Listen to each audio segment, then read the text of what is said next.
The home video update is sponsored by you. Yes, you. Head on over to patreon.com/home video update to join as a patron to unlock exclusive membership benefits. Thank you for supporting the home video update.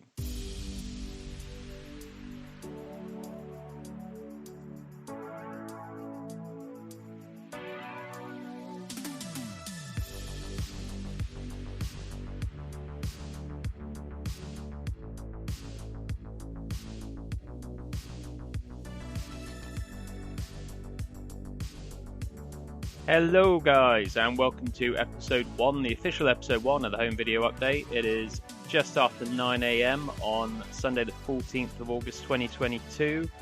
I'm Mike, and we're here to talk again about home media, the state of home media, and what's going on in the world of discs, streaming, movies in general. So, yeah, we'll get straight into what I've been watching this week.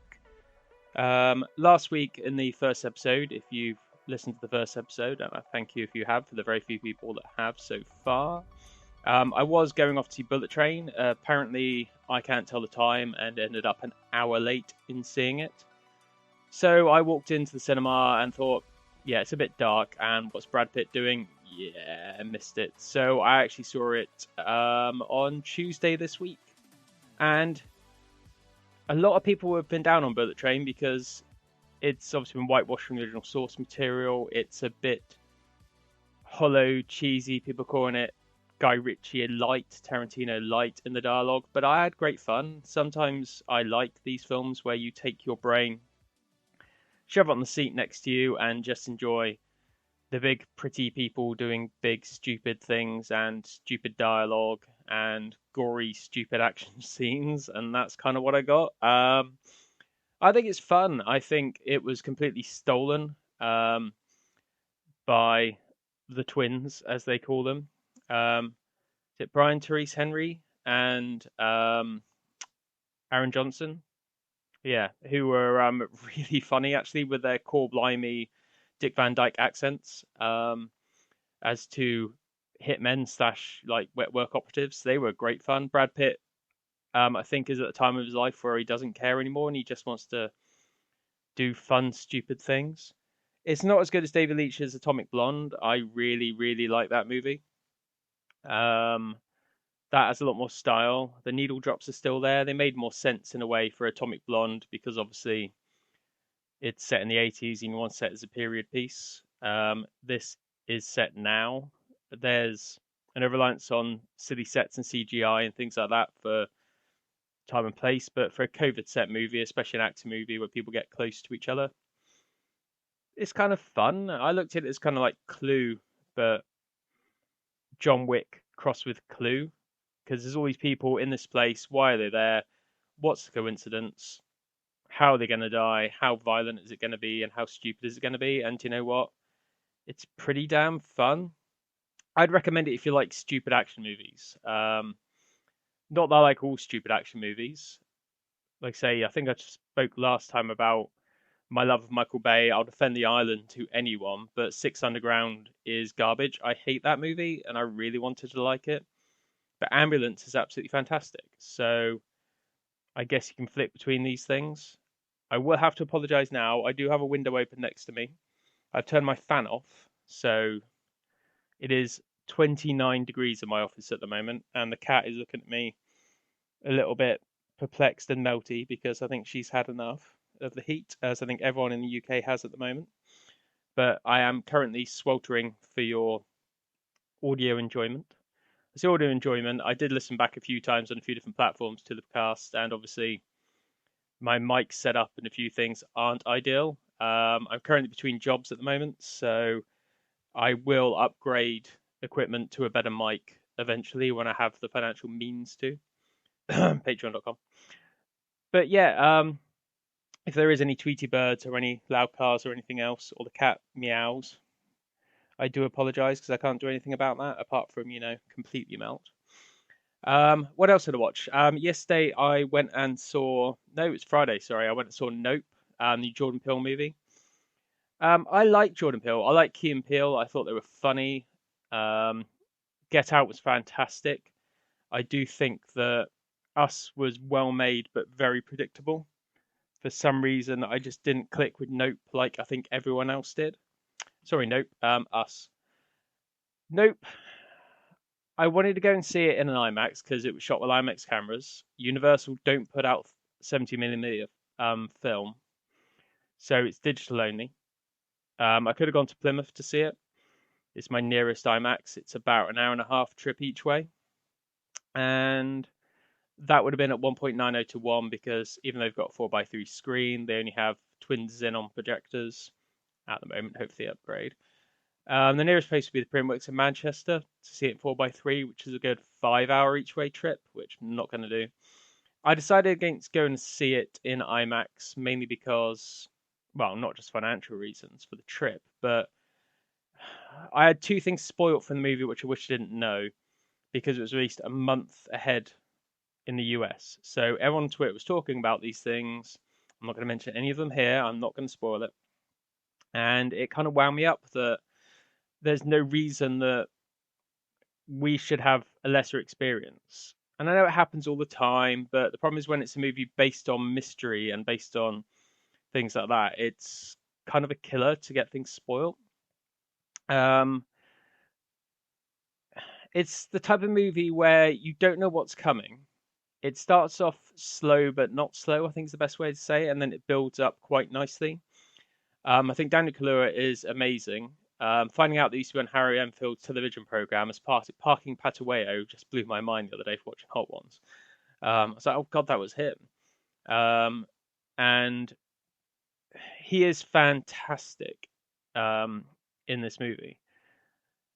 He pretty much disappears into his character, which is really good. It's very clever in what it does. For example, because it was boiling hot, I drank way too much just before the end of the film, for about 20 minutes, maybe 40 minutes before the end of the film, when the big ending bit's happening. I needed to lose something first. I was like, oh, I need to go. But there is not a point in that movie where you feel you can walk away from it. You always feel like something's going to happen. There are lots of shots of clouds and skies that if you're not paying attention, you might have missed something. But then again, there might not have been anything. There was a guy who sat behind me in the premium seating who shouldn't have sat in the premium seating because you could see when he came in, he went to his actual seat and then realised it's a bit shit. And since the cinema was half empty, he was going to sit in the premium seat. Fine, whatever, but you sit in the row behind me and then you put your feet up on my row and you keep jostling the whole row of seats every time you move. That pissed me off because every time he did it, I naturally looked over to see what was going on and I could have missed something. It's that type of movie where if you look away for too long, you could miss something.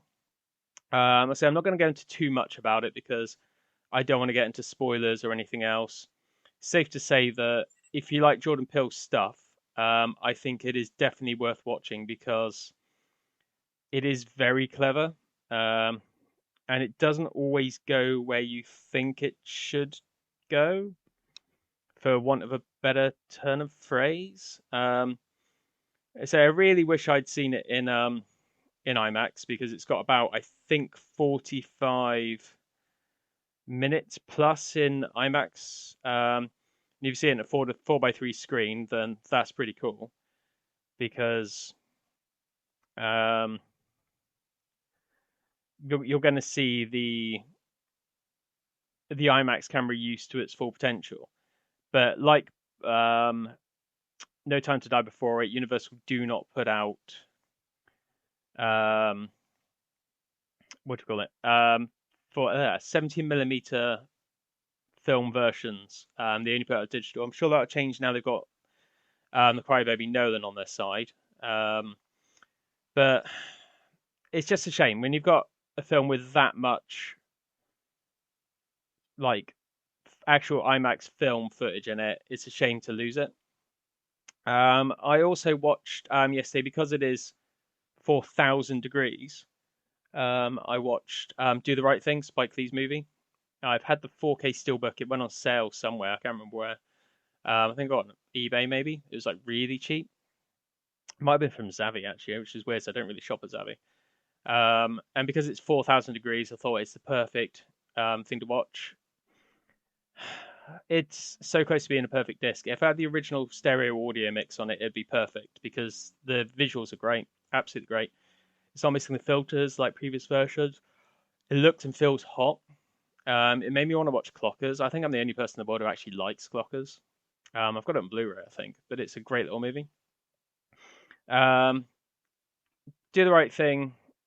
If you haven't seen it, it's it's just about race and tension and heat in every sense of the word, getting too much and things overspilling. Um, if you like Public Enemy, you hear Fight the Power quite a lot in that movie. It's played about every 10 seconds or every time Radio Raheem walks onto the scene. It's one of these things where I think, like we talked last time, I'm going to have to make my own custom version of it by ripping the 4K stream off the disc and getting the Laserdisc and putting the 2.0 audio back with it. Again, not something I should be doing, but the studio sort of force you into it. I also yesterday watched, I don't know why, I was actually looking to watch something that was set in snow. Apart from watching Cliffhanger for the 4,000th time, um, I was going to watch Whiteout, the Kate Beckinsale movie. I was also going to watch Big Game, Samuel L. Jackson movie, just for something with snow to try and make it feel colder. Stupid psychological reasons, I know. But I ended up watching Commando, and I don't like Commando. I never have. I'm gonna be like crucified for this, I'm sure. But it's just too stupid and badly made. I think that and Raw Deal are my least favorite Schwarzenegger Golden Age movies. I just don't think they're very good. There's some cool moments in it. I think Dan Hedaya with his silly accent is just amazingly stupid. Vernon Wells obviously is amazing. David Patrick Kelly's good. Um, Bill Duke is Bill Duke, and it's weird. Bill Paxton's in it as well. It's one of the only times Bill Paxton um, has been in a movie with Schwarzenegger without Cameron. I think some stat or something like that. Like he's the only person to be killed by a Terminator, Alien, Predator, and everything else. But there's a new master on Disney Plus. So I've got the original Blu-ray because I got it really cheap. I think it might be MPEG 2, like a really early Fox disc. Then they released the director's cut, which had desire to see any more of Commando. So I left that alone. But there is a brand new master on Disney Plus, and it's definitely a 4K master. It's not in 4K, it's in HD, but there is a 4K master on there, and it looks pretty darn good actually. It's a shame it's not in 4K because it would have a lot more going for it if it did. Um, the audio is a bit crap because it's a 5.1 remix. I think it had 70mm blow ups. I think. Um, but yeah, it was just something I wanted. I just felt like watching. I was flicking around the streaming services, and I was going to get my disc out because I've seen the disc. But I remember seeing someone say on a site I frequent that it had a brand new master on Disney Plus. So I thought, well, why the hell not? It's worth a look. I also watched Moonraker. Moonraker got a bit in the news because really good writer Roger Avery and previously good writer Quentin Tarantino, more flack coming my way, have a podcast, Video Archives podcast, from their old VHS rental store that they used to work at, where they talk about Moonraker. And Roger Avery is obviously a fan of Moonraker because he's got good taste, saying how there's like 50 different genres in that movie. There's like a cowboy movie at one point, and it's a space movie, and it's a spy movie because he does actual spying and all this other stuff. And unfortunately, even though I did have access to a 35mm print of it, all I had access to on that day was the Blu-ray, and oh my god, I can see why they please the cheap seats. They're nice and clear and clean, but the weird pastel colors that Lowry introduced in their remasters, and the weird grain patterns where it's frozen but not frozen, and it waves and it just doesn't move properly. It doesn't have the original audio, which absolutely sucks. I wish it had the original audio. Um, I mean, it had Dolby Stereo, so that's cool, and it did have, I think, it had 70mm blow ups. I can actually check that right now. Yes, it did have 70mm blow ups, so the 5.1 is probably derived from that. How much it's derived from that, I don't know. I think the common thing on the internet is to say, I would add a 70mm blow up, so therefore the 5.1 comes from that. How do you fucking know that? You don't. It could come from anything. It could come from the stereo mix that they've just folded in. It could come from a brand new mix of, the 4-channel original version. It could come from anything. It didn't sound great. But Moonraker has a bad rap because it came out so close to Star Wars and everyone viewed it as a cash in, which it was a cash in. It's got a good villain. It's got good set pieces. It's got really, really clever moments. The opening freefall is amazing stunt work where they fall out of the plane and Bond doesn't have his parachute. He goes off to someone else's parachute. It's got some really cool moments. The model work's pretty good. It's not amazing. It's certainly not ILM Star Wars level, but it is bloody good. The sets are amazing. The whole bit in Venice when he's going through the glass factory, he actually does some spy work, which is, you know, weird for Roger Moore Bond because they didn't always bring that in. I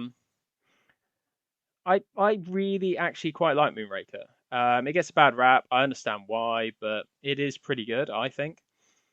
Um, the last film I'm going to talk about, which will segue into something else, is Death Race, which is the Paul Thomas Anderson movie that was released in 2008, I want to say. Yeah, 2008. Um, Paul W.S. Anderson, sorry. I always do that. I just call him Paul Anderson because that's what he was called when he did Shopping. So, Death Race was originally meant to be a Tom Cruise vehicle. Um, it's still produced by Cruise Wagner Productions before him and Paula Wagner split their production company. It's, yeah, if you haven't seen Death Race, I think it's a fun, middling Paul W.S. Anderson movie. It suffers the horrible quick cuts, which I didn't think I really noticed so much until I watched it again now, of the last Resident Evil film. I think it's called Final Judgment or something like that. Whereas the previous ones had some decent camera work and decent editing. They're not, amazing editing or camera work, moves or whatever else. It's still a Paul Anderson movie, but the quick cuts became a bit like Taken 3, and a lot of that is in some of the racing here. It's a prequel to the Roger Corman Death Race movie with Sylvester Stallone and David Carradine. And yeah, it's a lot of. It's not very good, but it's quite enjoyable. I like a stupid Jason Statham movie. Um, Sometimes they're fun, like the Transporter movies. They're silly, stupid fun. It's not great. It's got that sheen that maybe he could have gone and done more if someone like Cruise had backed him. He could have actually gone away from Jeremy Bolt and calmed him down and got some different sensibilities. And it reminded me of an issue of Empire that came out around the time that Paul Anderson started off. I think he'd just done Mortal Kombat and was heading into Event Horizon, I want to say. And it was basically a little piece on him saying, what he wanted to do, what he was aiming for. And there was a line that struck it with me, which is he wanted to be the British Luc Besson. Now, as someone who also wanted to be the British Luc Besson, and look how well I'm doing at this, I really got that from him.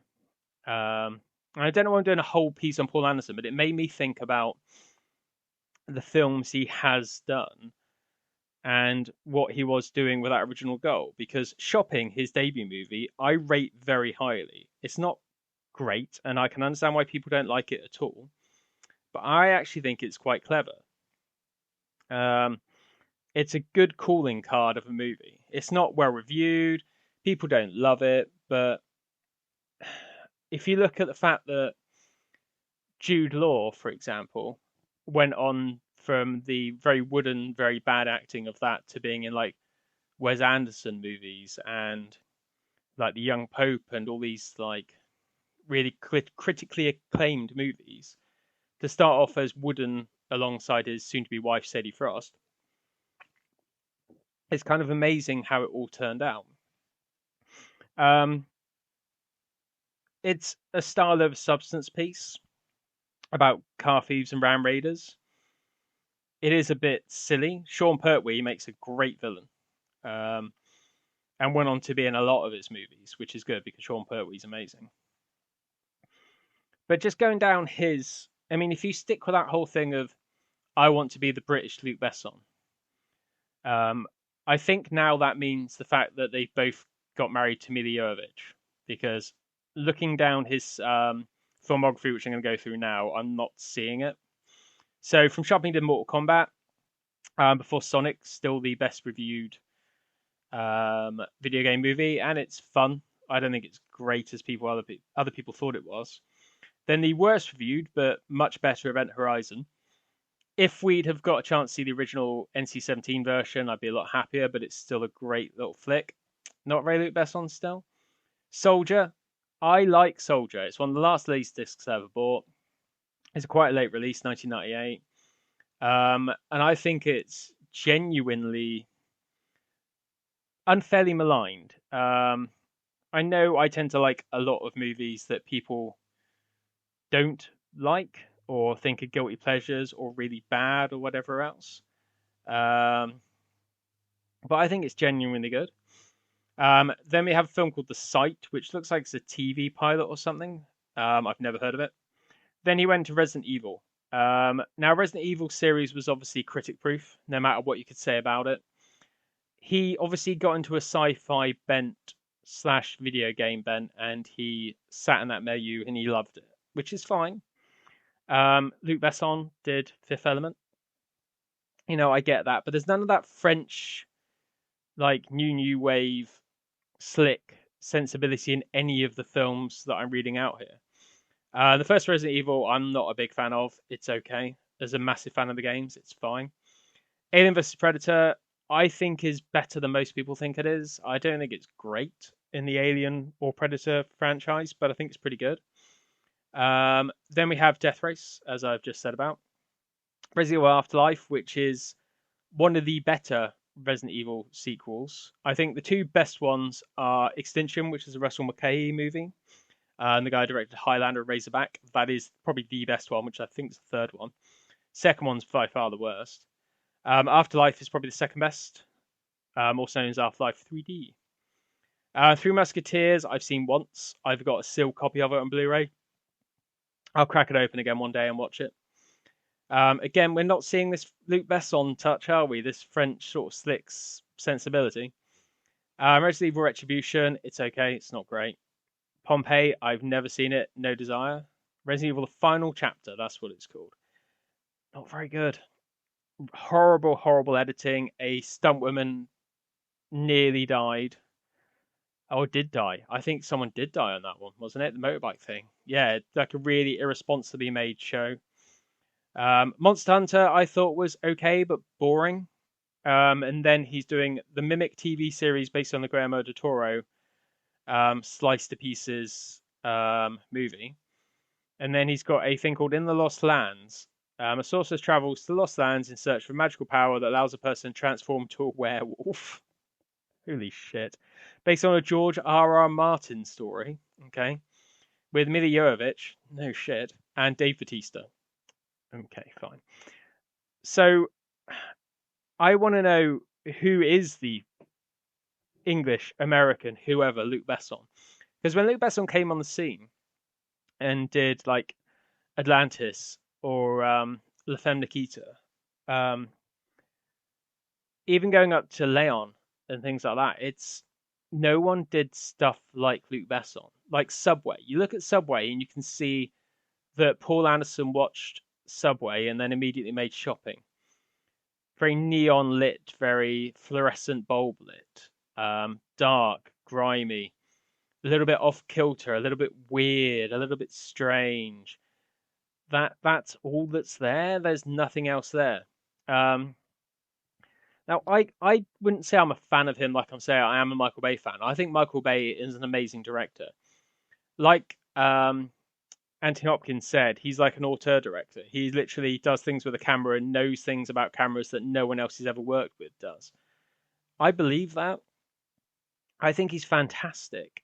He just makes really shit popcorn movies with bad scripts. I think if you give Michael Bay a good script, he could actually turn it into something pretty good. I think a third Bad Boys movie, which, as I said on last week's episode, I didn't love, didn't suffer that much from not being a Michael Bay thing. It suffered more from the script not being great and for the guys who made it trying to be Michael Bay. I think they should have done their own thing because you can't out Michael Bay Bad Boys 2 because it's just fucking insane. Um, yeah, so I don't see who is that new Luc Besson thing for me because I used to love that sensibility, that cool, detached, slick sensibility. You could say Denis Villeneuve, but he isn't even that because you look at Sicario and Blade Runner and things like that, and it's way more hardcore and way more effort than Besson ever put in.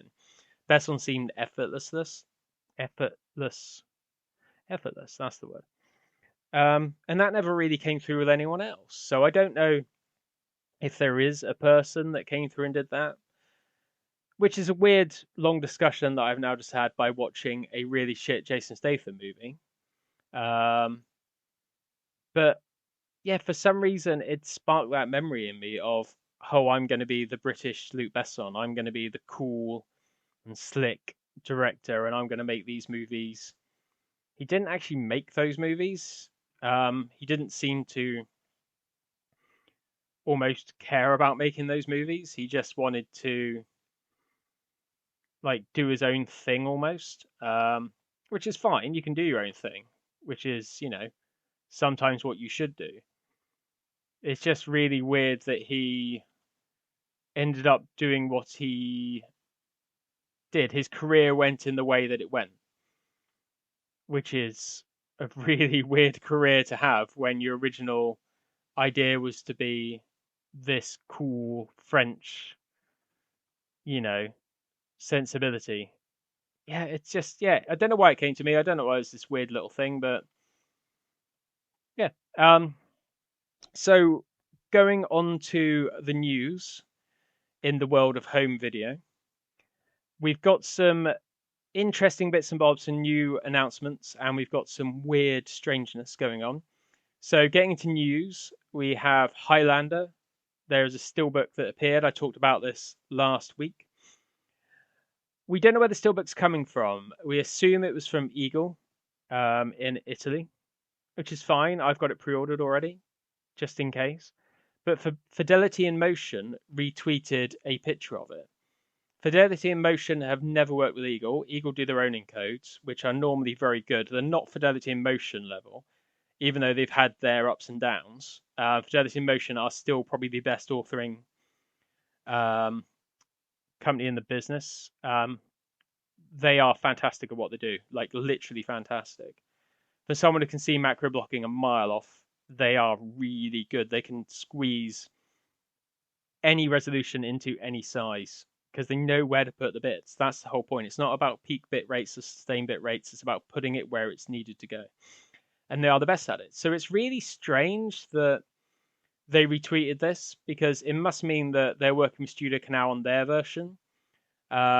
Which does Studio Canal just roll the dice and pick whatever the hell?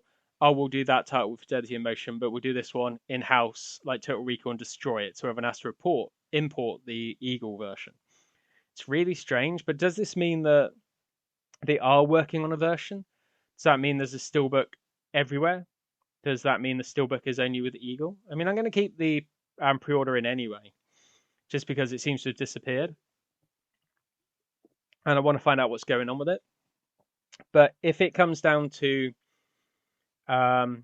Studio Canal releasing their own version with Fidelity in Motion encode, I will go for that, obviously, because it is going to be a better version. I just don't know what the strangeness is of it. I don't know whether they're just retweeting it because they really like Highlander. I mean, who doesn't like Highlander? You have to be a bit strange to not like Highlander because it's fucking great. Um, I'd like to see an English release of Highlander 2. That would be fantastic. If someone could actually put the effort into getting the Renegade cut, the theatrical cut, properly remastered in 4K, commentaries, all the stuff from the latest discs, everything else, that'd be fantastic. Because I think there's about 3 or 4 cuts. I think Laserdisc Turtle on Twitter would be the one who would tell you which versions of which. Work on the restoration that they are, but it's like it's hard to pin down a UK version of Highlander 2 because I'm not sure it even has the rights in the UK anymore because I don't think there's a version you can go out and buy in the UK. I'm literally going to check that now. Can I go onto amazon.co.uk and pick up Highlander 2? Highlander 2. Can I buy it brand new? It's on Prime Video, unavailable. It's on DVD from, that looks like the original Entertainment and Video version. It doesn't say. It's £4.99. The VHS is $14.99. And the Renegade version Blu-ray, I'm not sure where that's from. It's not English, that's for sure. Maybe Polish by looks of the... Oh, it's Czech. Is $44.99. So Highlander 2, I don't know who still has the rights. I don't know if you can still buy it. There's an Italian import of it for $13.63, which is a Renegade version. But I'd want all cuts. I think there's more than 4 versions, actually. There's 2 versions of the theatrical cut, and there's at least 2 versions of the Renegade version. So there are some weirdness going on with that movie. Let's have a look. Highlander 4K, see if it's actually listed on Amazon. No, it's just 4K restoration, which is the Blu-ray. There's no sign of the actual 4K or the Steelbook or anything else anymore on here. Maybe someone should get together and do a box set. The problem is, I think Miramax still own quite a bit of Highlander 3. And again, more versions of that. And then Highlander Endgame, I think, is Miramax as well, when they bought out all the franchises in the world and started screwing them all up. Yeah, so I don't know about that. I think it's worth keeping an eye out because if they're going to release this year, Studio Canal are going to have to get on announcing Highlander pretty soon. But it's a bit strange what's going on. That little tweet from Fidelity in Motion has really sort of threw the cat amongst the pigeons. So it's a bit weird. Next, Lionsgate are releasing Reservoir Dogs, which is great because it's Tarantino when he was good. I'm sure people who know who I am know that I'm not the biggest Tarantino fan anymore. I think he used to be very good. I think he has really slid and isn't very good anymore. His best film is definitely Jackie Brown for me. But Reservoir Dogs obviously was a big calling card. I loved it as a kid. I had the collector's edition Mr. Blonde VHS.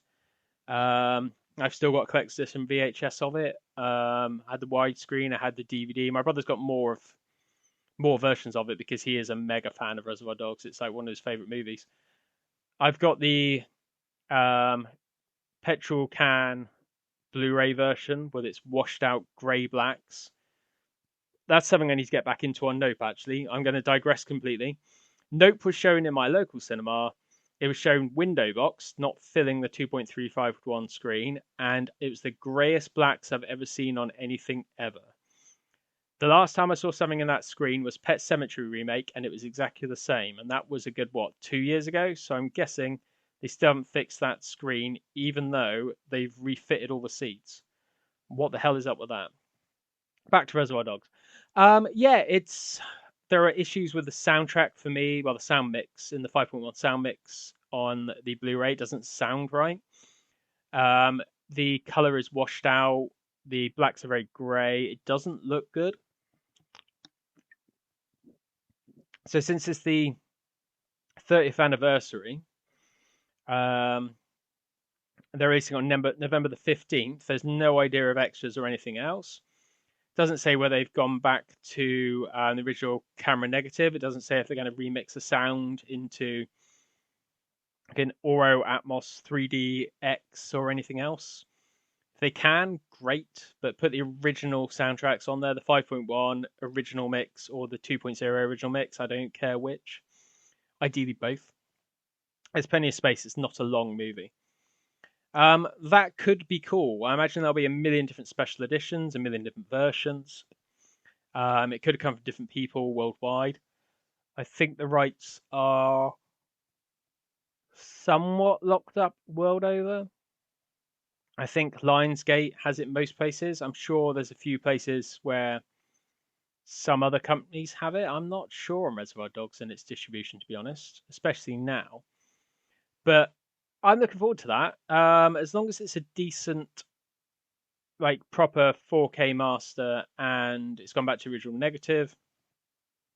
I don't care if it hasn't got any extras on it because I just want the movie really, and the original soundtrack. I will be happy. If it's just remix only and the picture still doesn't look right, then I'll probably skip it. I'm not throwing my money away on these 4Ks anymore that are missing this or missing that, or don't look great, or revised versions or something else. And I'm going to get to that in a minute with my last topic on the news front.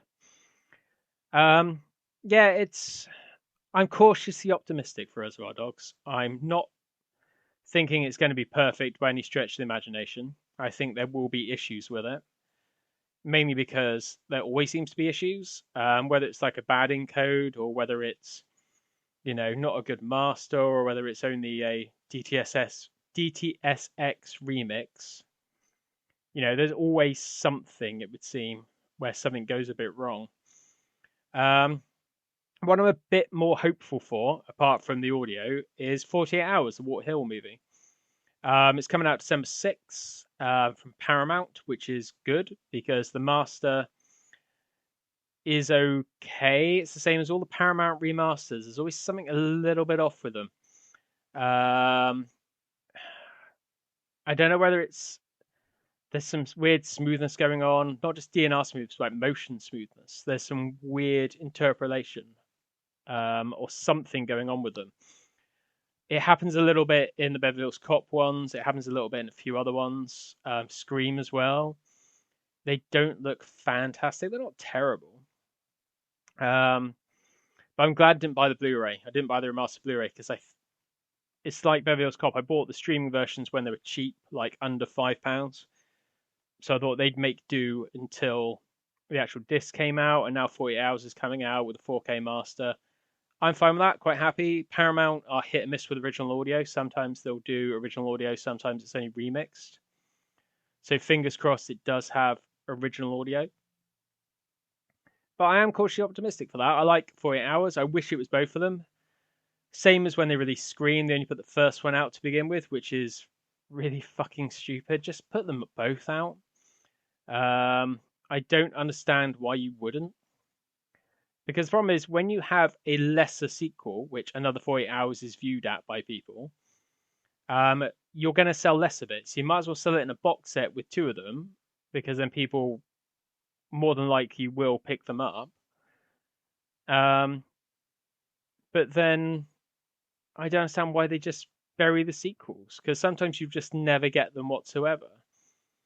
And it'll be stuck in like a really shitty version. It had original Dolby Stereo mix, so there was no 70mm blow ups to this. It was just shot spherical 35mm, so it should look pretty good. And as long as they just have the original, I'll take a 5.1 mix with 4.0 soundtrack. I'd rather have a 2.0 or 4.0 like Fox did with Predator and Alien. I'd rather have that any day of the week, but I'll take it for now. Yeah, I'm looking forward to 48 Hours. I think it's probably going to be a safe pair of hands. Paramount discs get very cheap very quickly, so I don't think it'll be that expensive either, which is a bonus. Dressed to Kill. So Dressed to Kill, I have the Arrow release of. It's okay. It's far from perfect, but it's pretty good. It's when Arrow started getting their act together, around that time. But I did notice something in Kino's descriptions. Their little special features, technical specifications, the way it's written like an Arrow press release. This is coming out on October 25th. Kino, I think, need to stop talking about releases or announcing releases and just release things, because there are still things we're waiting for that were announced like last year, and yet Dress to Kill is announced and then released within a couple of months, which is great. I'm happy. Dress to Kill is a great De Palma movie. It's his remake of Psycho, because he was a bit Hitchcock obsessed back in that time, and he did the dual sort of personality thing a couple of times. Raising Cain, I really love as well. I think it's a great movie. Got the Arrow release of that. But yeah, the way this is written, it really feels like an Arrow press release. The wording, the spacing, it's got the Arrow extras, which is really strange, because why are Arrow licensing out their extras to Kino? I guarantee that we will have an Arrow release of this as well, because they do upgrade a lot of their stuff to 4K. So I think in conjunction with Kino, there will be an Arrow release. I can't remember if there was a problem with the Arrow release of Dress to Kill. With the audio, was it a down mix? I'm sure someone like Downfall Idealistic Crusader on Twitter can correct me on this, because he know better than I did. Was it a down mix? I can't remember. I know there was something weird. I keep confusing it with something else, another De Palma movie. But for some reason, I've kind of got that stuck in my head. But I like Dress to Kill. I'll pick it up. I might wait to see if I'm right, and if Kino are actually putting out in conjunction with Arrow. But I'm cautiously optimistic. I've got a few Kino releases pre-ordered. They have screwed the pooch completely before. Hard Target was screwed, at least did a replacement. Silence of the Lambs is unforgivable because they still haven't done a replacement, and there is no one else releasing it. Hopefully Arrow still have a deal with MGM and they can do it. I don't know why they haven't, because it seems like something they should be doing. Just really annoyed about that, because I want to own Silence of the Lambs. I will still say it's not as good as Manhunter, but then I am an early Michael Mann fanboy, so there is that. Jurassic World Dominion is getting an extended cut on home video, which is sort of newly announced, because when it was originally announced, it mentioned nothing about an extended version. But now all of a sudden, there's 14 minutes extra footage containing more dinosaurs, action, iconic character moments, and an alternate opening. So alternate opening is probably going to be the Battle at Big Rock, which is already on the disc and was already on the disc before it was announced as extended. It does have two versions of the movie, so it's got the theatrical version. Thank God. Again, don't want theatrical versions disappearing. Even though I didn't like this movie, I like Fallen Kingdom. I think it's a great mashup of Dino Crisis and Resident Evil, especially the end of it. It's like dinosaurs in a big haunted gothic mansion. It's great. It's not a good movie, but it's a good, fun, enjoyable movie. Like I say, the bullet train thing. But yeah, so where has this version come from in a hurry? Because the digital version is already out there. They're not extended. This has been announced later.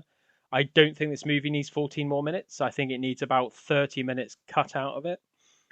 I think it's badly made, badly written.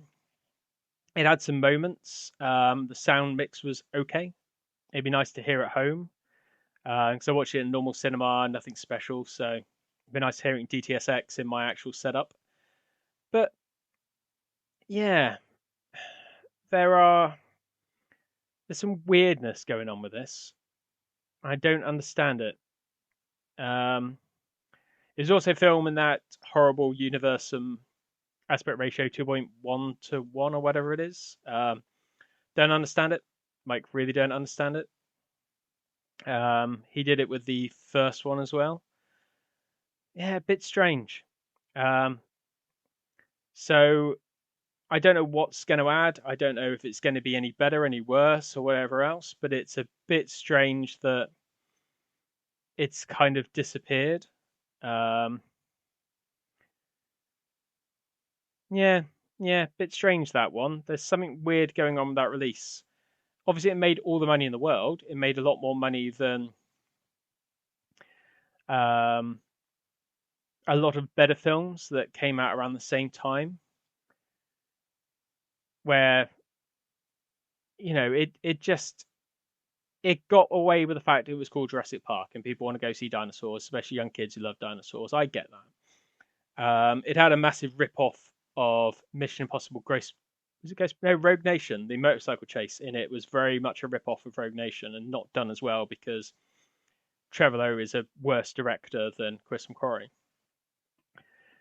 Yeah, so the last two on this news are very much a not so much news as in hey look new releases or hey look new things. It's very much a issues thing. So due to Capsaholic coming out with their comparison of Doom, the Carl Urban / The Rock movie of the game of the same name, based on Doom 2003. There is in the first person shooter sequence, which is I think a 14-minute sequence somewhere near the end. Now I'll go on record here in saying that I haven't really seen this movie since the cinema. I liked it in the cinema. It's again stupid, dumb fun. I will buy it again, maybe for Urban. I don't know if I own it. I don't think I ever got it on DVD. I might have owned it on HD DVD and traded it in when I got rid of all of mine, apart from the few that I kept, the very few that I kept. Which I don't know if people want to find out things like that. If they wanted me to go through like the occasional collection of things like that, the smaller collections that I've got, because I won't be able to go through the massive collections, because it's just me sitting here for like 5 hours reading out Laserdisc titles, which doesn't really work in audio. But for the HD DVDs, I have got precious few. In fact, let's do that now. Let's go and grab them. Okay, so I'm back. I have got the very few HD DVDs here because it's only going to be a quick little list because I haven't got that many. I did have quite a lot, and people seem to think because my name online was like DVD Mike that I was a big HD DVD supporter in the HD DVD versus Blu-ray thing. I was on HD DVD because it came first, and then I went on to Blu-ray and kept them both concurrently because some were only available on each format. Again, home media is my thing, so I wanted the best version or the only version and the best quality I could get. So, with Universal pretty much being HD DVD only, you'll see a lot of these are Universal discs. I kind of went with those. This is no particular order. I have The Kingdom, which is a Peter Berg movie. This is a American release of it. It's a flipper, so HD DVD one side and DVD the other side. I quite liked this at the time. I've watched it again recently on Blu-ray, and it's not as good as I remember it. Some of the shootouts are quite good, but it's a bit of a story, a bit jingoistic, as most Peter Berg stuff is. I think I got into this because it was a Michael Mann production. That's why I went and saw it in the cinema and had Danny Elfman's score, which was kind of right up my street. Yeah, I don't know why I kept that one, to be honest. I think it's because Universal and it took a while to come out on Blu-ray, if I remember correctly. Next, we have two copies of the same movie. We have the UK version of Miami Vice, which I own because it's the theatrical cut. And I have the unrated director's cut, which is the American version of Miami Vice. Now, exactly the same. They are two different versions of the same movie. I don't like theatrical cuts disappearing. So in America, you only got the director's cut, which I actually think is better, even though it's longer. It actually makes the movie flow a lot better.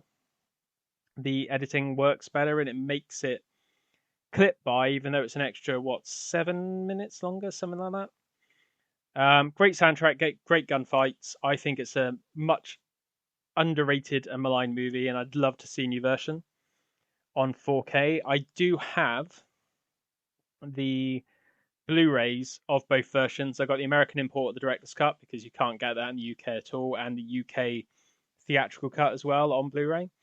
I keep meaning to pick up the Mill Creek, is it? The one who keeps fucking over discs? Yeah, Mill Creek did a version that had the Kingdom in the same box. I keep meaning to pick that up. It might even be on the same disc now, Mill Creek. But I like Miami Vice a lot. I have Chronicles of Riddick, which is a Japanese import in 1080i, I believe, not even 1080p, of the theatrical cut of Chronicles of Riddick. I think back then you couldn't get the theatrical cut, or there was some reason this was like worth getting. I can't remember why. And it's the Japanese version. It's in a DVD size keep case. It's the only Japanese disc I ever owned, and I don't remember a lot about owning it. The way I was watching these was over an Xbox 360 with the add-on drive. I still have the drive. I don't have an Xbox 360. I should look for an HD DVD player at some point. Find a cheap one that still works. I know many don't. Batman Begins. I can't remember why I hung on to this. I think I have. This came out of the bigger plusher box set that came out with it. Because I also got the Blu-ray in the big box set as well. Or did this come out first? Did this come out first on HD DVD and then come out on Blu-ray later? Someone might be able to correct me on this. Yeah, I don't know. I don't know why I've got Batman Begins. I have 2 Kevin Smith movies because I'm a big Kevin Smith fan. I have Mallrats. Again, it was the only way to own this in HD at the time. And my version is signed by Jason Mewes because one of the times I went to see Kevin Smith live, I was on the guest list for his live show in Alexandra Palace. No, it wasn't Alexandra Palace. It was the Apollo in Hammersmith. And Jason was signing afterwards, and I got him to sign the sleeve for my copy of Mallrats. I was going to take my Chasing Amy Laserdisc, but I didn't really want to carry it through London or carry it into like the auditorium and get it crushed. I also have Clerks 2. Clerks 2 I got on HD DVD because it wasn't available on Blu-ray. Blu-ray came a lot later. I do remember that one on this one. And it came out from Genius Products LLC. God, the great releasing thing that was Genius Products. Yeah, it was the only way. I think it was pretty much the only way to get it in HD. I did have the DVD version of this as well. I've still got all my Kevin Smith DVDs somewhere. The Departed. I don't know if I ever upgraded this to Blu-ray. Again, I think this might have been another Warner Brothers release where it was only available first on HD DVD and then came to Blu-ray later. Correct me if I'm wrong on that, guys, because I honestly don't remember that at all. But I remember that The Departed isn't Warner Brothers in the UK, so it had a different release. I can't remember. But for some reason, I have Departed on HD DVD. The UK version of Serenity, the Joss Whedon Firefly movie. I was a big Firefly fan, Firefly even. I've got a couple of copies of this on DVD. I've got the Easy DVD tin from when I went to Australia, which is really nice. I've now got the Blu-ray, and I've got the 4K. The 4K is not very good. It's got some DNR issues going on. It's just a shame about that. Because I think with Joss Whedon being the way he is now, we're not going to get a better version of this. But for some reason, I kept that. I think it's because I was just a big fan. And the last one is another Universal title that honestly I still own because I found it down the back of something. I think it's down the back of wardrobe. It'd fallen off something when I stopped watching HD and went full in on Blu-ray, which is Ridley Scott's American Gangster. It has both cuts. I think the extended version, is in standard definition. Theatrical version is in high definition. But now I have the Blu-ray, which is both on as well, and I also have the 4K, which I believe is both. I can't remember. I liked American Gangster in the cinema. It seems to be unfairly forgotten. Considering it's a Crow and Washington Scott movie, people should remember it a lot more, and for some reason they don't. Those are my HD DVDs, which is a weird transgression from talking about Doom. But yeah, so I didn't even get into the issue with Doom, did I? Blimey. You can tell I'm new at this. I have a literal itinerary in front of me, and I still go off piste all the time. So Doom, yes. So there is severe cropping in the first-person shooter scene, which is really strange. It seems because it's only really that scene that's been cropped that it's been done for a reason. Now, it's been compared, obviously, on Capsaholic to the Blu-ray and DVD. That doesn't mean the Blu-ray and DVD are right. It doesn't mean the 4K is right. But the fact it's only that scene, and the fact it's done pretty uniformly for that scene, seems like it was done for a reason. It doesn't seem like a mistake. It doesn't seem like the element was different, so therefore it came from a different element and they had to change this or that or this or that, and that's the reason it's cropped tighter than the rest of the movie. It does seem strangely intentional, and I'm not sure why. It's a really, really, really weird thing. Now, people on the internet are going a bit crazy about this, of like, oh, director's intent, and oh, it's wrong. We don't know that it's wrong. We don't know that it's right either. All we know is it's different. Until we get a director saying, "Hey, this is fucked up and not right." I don't know if the director's actually on Twitter or anything. Doom movie. I can't remember who directed it. Who directed it? Oh, oh, great! Of course it was. And I'm never going to be able to pronounce his name. Andrei Bartowik, who did, what did he do? He did, oh God, Exit Wounds and Romeo Must Die, Cradle to the Grave. He did a lot of Jet Li movies, didn't he? He was the cinematographer on Speed. He was, God, what else did he do? I need to get him on IMDb. Hold on. Yes, yes, he did. DP on Lethal Weapon 4, US Marshals. Really good director of photography. But director, he did Romeo Must Die, Exit Wounds, Cradle to the Grave, Doom, Street Fighter Legend of Chun-Li, Maximum Impact. God, he's done some absolute shit. I like his Jet Li movies. Romeo Must Die is all right. Let's see if he's got a Twitter. Let's tweet him. Let's have a look. Is that the same guy? Nope. It's obviously quite a common name because there's quite a few Twitter people. That's not him. I think he's. I doesn't look like he's on Twitter. So until we actually get him on Twitter and him saying, "Hey, they fucked up my movie," let's not assume that it is completely wrong. The fact that it's only that scene and done in such a certain way does seem really deliberate, which is really strange. But we don't know what's going on. I just think it's really weird that this stuff's going on. I'm sure when people like Films at Home or whatever else and all these other idiots on YouTube who obviously know what they're talking about get hold of it, they're going to go nuts about the fact that they're stealing this. Not only is it in scope, so it's given us black bars, and we don't like black bars because it ruins our lovely TVs and we don't get the full thing. It's now missing picture. So that means that the black bars are robbers of even more picture. So how dare they? How dare they? Yeah, I don't know what's going on with it. It's really strange. But Universal obviously got a master from somewhere, and until they say, "Whoops, we fucked up, and here's a replacement program," or something along those lines, we don't know what's going on with it. We don't know what's up with Doom. We're just assuming it's wrong because that's what we do on the internet. We assume that every previous version is right, where it obviously isn't. So the next thing we want to talk about is deep sigh and drink of energy drink. So Heat. Yes. Michael Mann's film from, well, this version from what? 2007? I think the director's final version came out, something like that. Originally from 1995. Obviously not going to see the 1995 versions ever. All you're going to see is the actual Michael Mann's director's final version, or whatever he calls his garbage changed versions, which is really, really, really, really annoying.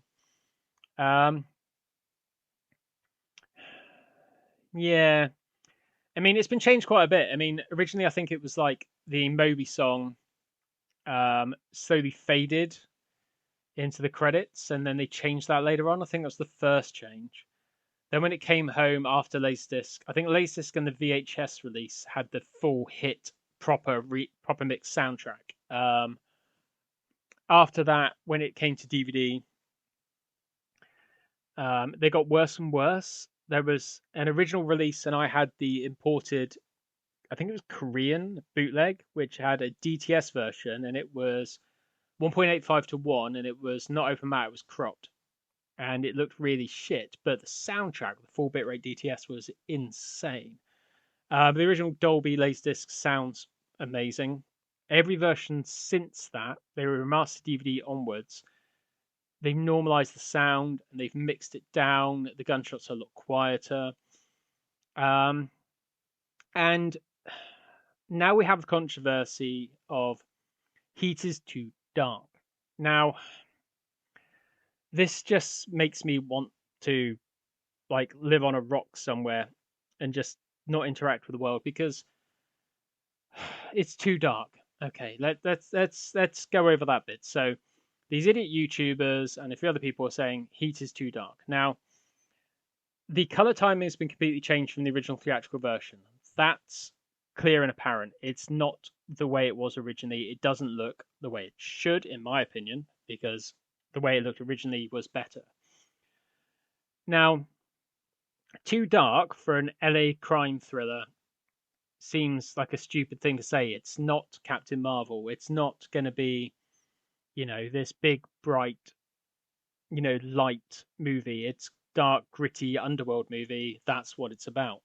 So the fact that they're saying it's too dark doesn't resonate with me. The fact that it's not scorching your eyes out like a Sony encoded Ghostbusters or Labyrinth with like 40,000 nits. Again, it's not that type of film. If it's not originally shot that way, then it shouldn't be.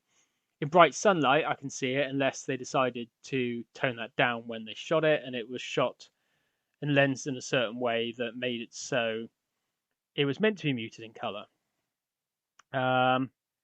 It wasn't originally. It had highs and lows. It had dark scenes like the heist they walk away from. It had a lot of light scenes, like the original attack on the armored car at the beginning. The sunlight was quite bright originally, and they obviously changed that going to these new versions. They have obviously changed it. They have changed color timing again. Mann does this a lot. He did it with Last Mohicans, which is shocking on Blu-ray. This isn't a case of Goodfellas. People are relating it to Goodfellas. Now, Goodfellas looks like a 90s print. It looks gorgeous on 4K. Yes, it's dark. Yes, it's really muddy in places, but it looks like it should look. It looks like you just walked into a local cinema, sat down to watch Goodfellas in 1991, 92, 1990, and then, any time in there, especially if it's run a couple of times. It's not for the print damage or anything, but it looks like a 90s print. It's gorgeous looking. This doesn't look like that. This looks a little bit, well, digitally managed, like every single Michael Mann remaster does. With Thief, which pains me, it's my favorite movie. He covered it in teal, digital teal. It didn't look like that originally. It didn't look like the original theatrical version that Arrow put out. That's way too brown and sort of, magenta and not quite right. It was somewhere in between. It was more stylized, but it definitely wasn't the teal overcast that the Criterion and the Arrow Directs version had. It's the same as he's done with all his movies. It doesn't even look like a modern Michael Mann movie. You look at bloody Public Enemies or Miami Vice, they don't look like Heat does. It's not like he's got the George Lucas about him where he wants like Phantom Menace to look digital, so slather it with DNR so it matches the look of the second prequel's digital only photography. This isn't that. This is something else, and I don't know why he's decided whether the colorist who worked on the version was directly under Mann or not. I know Mann signed off and Mann's happy with it. That doesn't mean it's good though. Directors, especially when they're separated from their art and they get into new ways of doing things. Obviously, Mann is all digital now.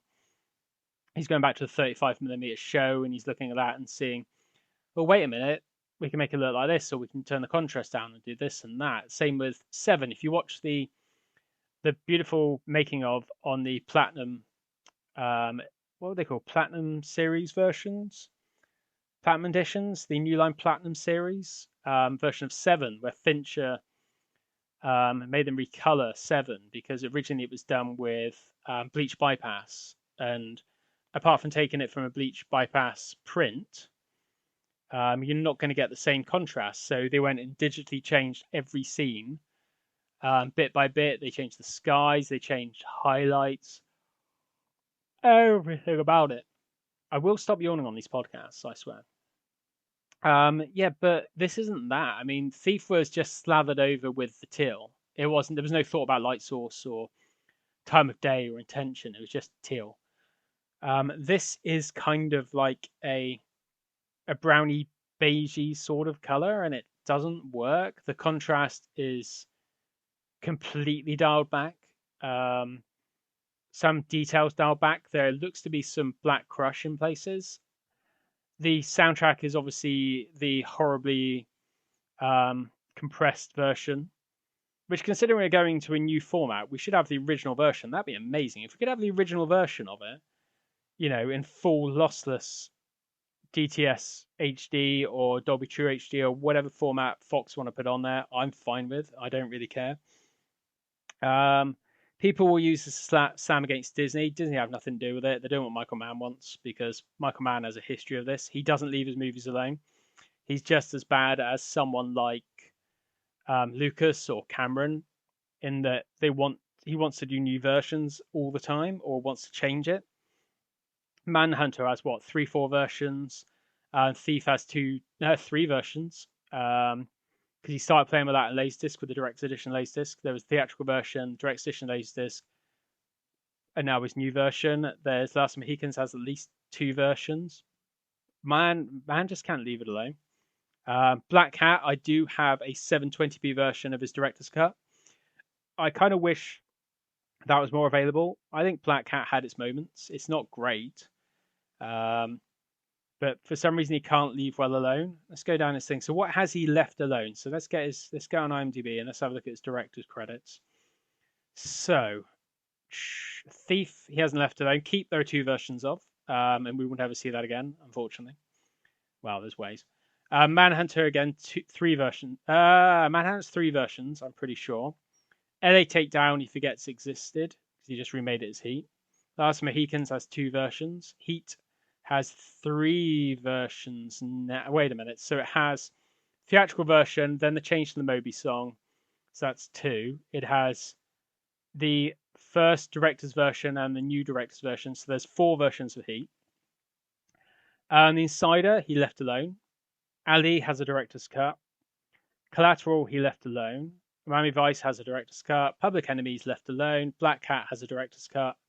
And that's all he's directed. So actually, it's about 70 to 80% of his movies he hasn't left alone. He's actually done a new version of, which is really bad. The shining light is you can actually get original versions of his films on a format at home.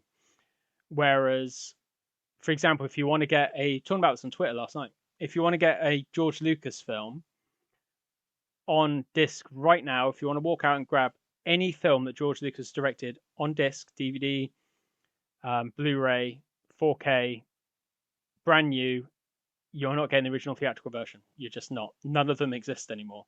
That's kind of scary. Cameron, he has messed with all of them, I think. But you have the original versions there for the most part, so that's pretty good. But yeah, I'm not going to buy Heat. I'm just not. I have no need for it. I've got the 4K stream if I want to watch that version. Hint, I don't.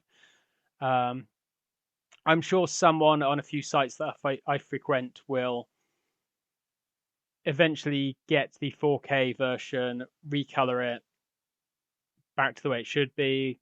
Someone will do a fan edit and re-edit it back to the original version. We'll get Laserdisc audio put back on there, and it will actually be passably watchable. But again, we're doing the work. Why are we having to do the work? Why are we having to put these discs together for ourselves? We shouldn't have to give up all this hard drive space. I just went through my 2 terabyte and my 4 terabyte hard drives, my external ones that I plugged in my Shield TV, to figure out, do I need that anymore? No. Do I need this anymore? No. Do I need that anymore? No.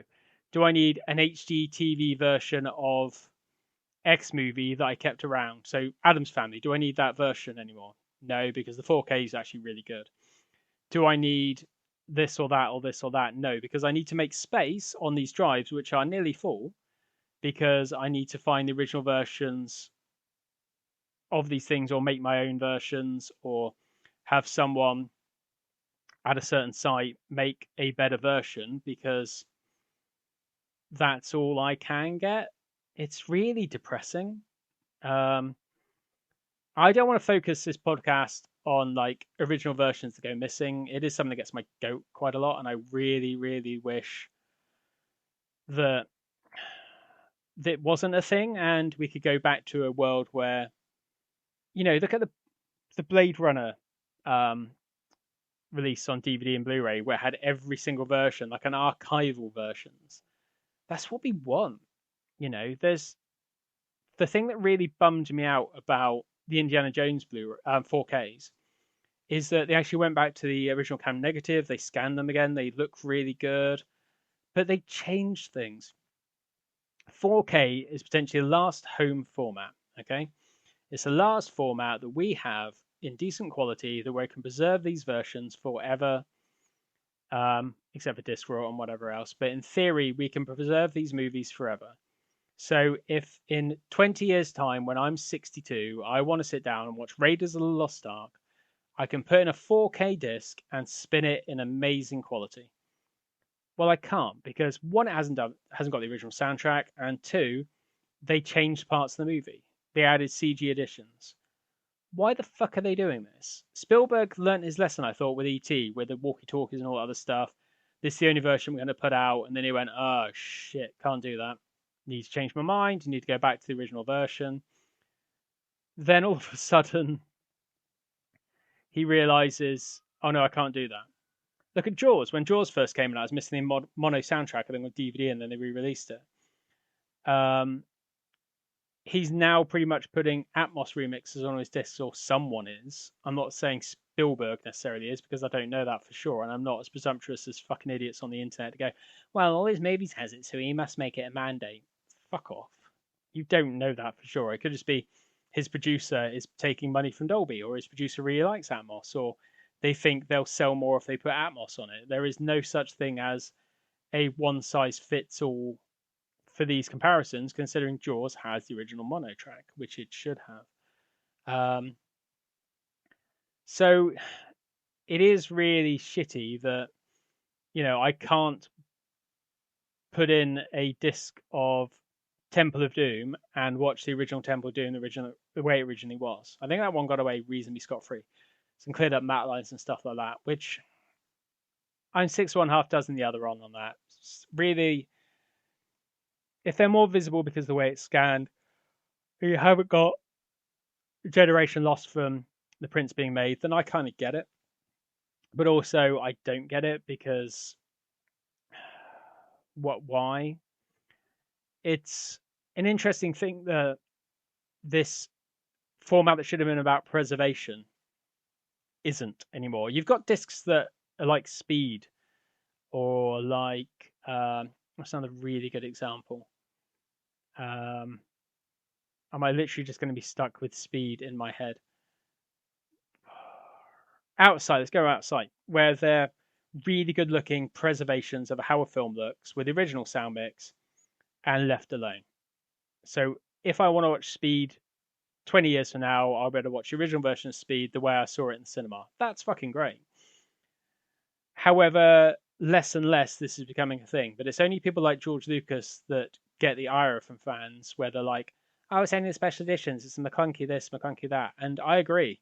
It's bullshit. I want the original version of Star Wars, please. Where's my original version of Star Wars? It wasn't called New Hope, it was called Star Wars.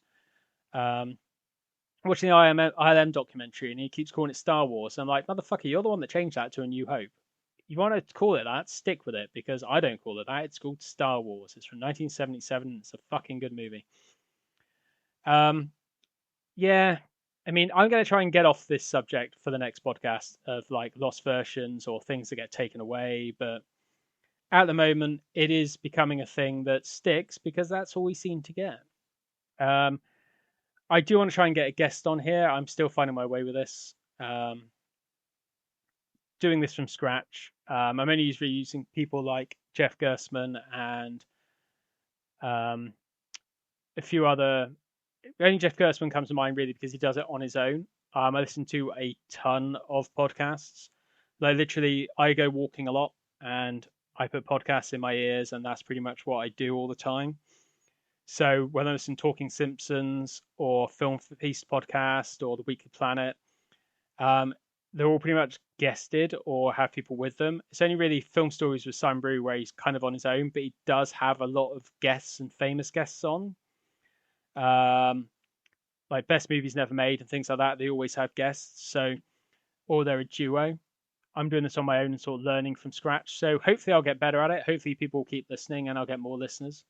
But I will try and mix up things. I want to try and do themed episodes. I'll still do my little what I've been watching and the news part of it, but rather than digress on talking about Doom and going into HD DVD collection, and then talking about Heat and a little ranty thing. I don't want to become ranty, so I will do like lists of things like my favorite directors or movies or discs or something like that, or versions that I wish I could see, like films where they're recut and we haven't got it, like Event Horizon, for example. Like I said earlier, I'd love to see the NC-17 version of that, but I don't think we ever will. But yeah, so I'm going to wrap it up here. I want to keep these to start with, if it's only me, for about an hour, hour and a half, because otherwise it's just one voice in your ear and you'll get bored of that very quickly. When I have guests on, hopefully I can get some guests on and line something up. We might go a bit longer because we have things to bounce off and more topics will come up naturally. So, going to end it here. This is officially episode 1. I am available in a few places now. I'm available on Patreon, Acast, Podbean, Amazon, Audible. iTunes is being a bit of a dick. I don't know why it's not accepting me. Keep saying my artwork is a bit weird, but whatever. Going to keep trying to get more availability. If you do want to support me, you can support me on patreon.com/home video update. If you don't, that's great. I'm not doing it for financial reasons. It'd be nice if I could get to the point where people do pay me from doing it, especially since, like I said earlier, I am between jobs at the moment. But I hope you found it fun and entertaining. Listen to me rant about, 48 Hours, Paul Anderson movies, Bullet Train, Heat mostly, and again, lost versions and lost soundtracks. So yeah, until next week, I'm Mike, and this was the Home Video Update.